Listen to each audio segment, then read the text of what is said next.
Reports from the Chinese that they have detected sounds underwater 1 month after that plane vanished.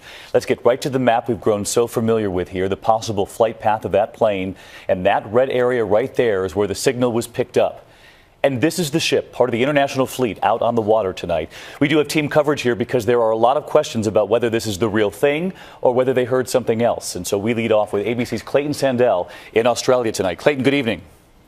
Good evening, David. That's right. There is a potentially big new development here tonight, but investigators are now scrambling to figure out whether this is a promising lead or just another false alarm. Nearly 1 month after this jet carrying 239 people vanished, China's state media today claims this Chinese patrol ship detected that signal pulse, heard on the same frequency used by emergency beacons like the ones attached to those crucial black box recorders. Australia, in charge of the search, says what the Chinese say they heard is consistent with what you'd expect from a black box, but stress they cannot verify any connection to the missing aircraft. A Chinese plane today also reported seeing debris near where the pulse was heard, but so far, weeks of searching the Indian Ocean has failed to turn up a shred of evidence. Tonight, the search becoming more urgent than ever because the pings from those beacons may be just days away from going silent, their batteries running out. I think the warranty runs out probably on Sunday. We may get 4 or 5 days after that, and if they're really good batteries, you might get a week or so longer, but we're getting very close. Today, 2 ships again launched underwater sensors to listen for those pings, but the devices need to be within 1 mile of the pings to hear them, and the search area is enormous, 83,000 square miles, the size of the state of Kansas. So much territory, so few clues, but Malaysian authorities say they are not giving up.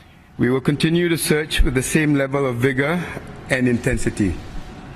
We owe this to the families on those on board. And tonight, Australian officials tell us they are considering sending more search teams to the area where these pings were heard. They are desperate to find out whether they are from Malaysia 370 or not. David. Clayton Sandell tonight. Clayton, thanks. I want to bring in our aviation consultant, John Nance, tonight, a pilot himself. And John, obviously we need to learn much more here about exactly what was heard. But when you first learned that this Chinese ship detected a pulse signal in the Indian Ocean not far from the search area, what did you make of it? What got my attention, David, was the frequency that they thought they picked up, which is exactly the same frequency, 37.5 kilohertz, as what is on these boxes, the 2 boxes. If that is sustained, in other words, if they've heard that on a continuous basis, then they may actually have something. But you also told me earlier a lot of caution here because there are many things underwater, sounds that can be detected by those hydrophones.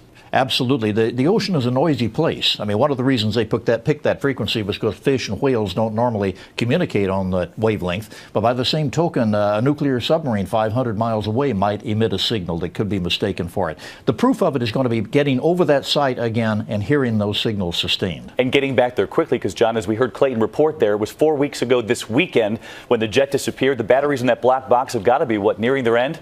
They're getting close. The guarantee is 30 days, but it'll actually go more like 40 to 45 days if the batteries were truly fresh when the jet took off. And that gives us a little bit more time, but not much. And, of course, even when the batteries do die, that disk itself keeps the information intact. Probably for centuries, and we hope it isn't going to take that long.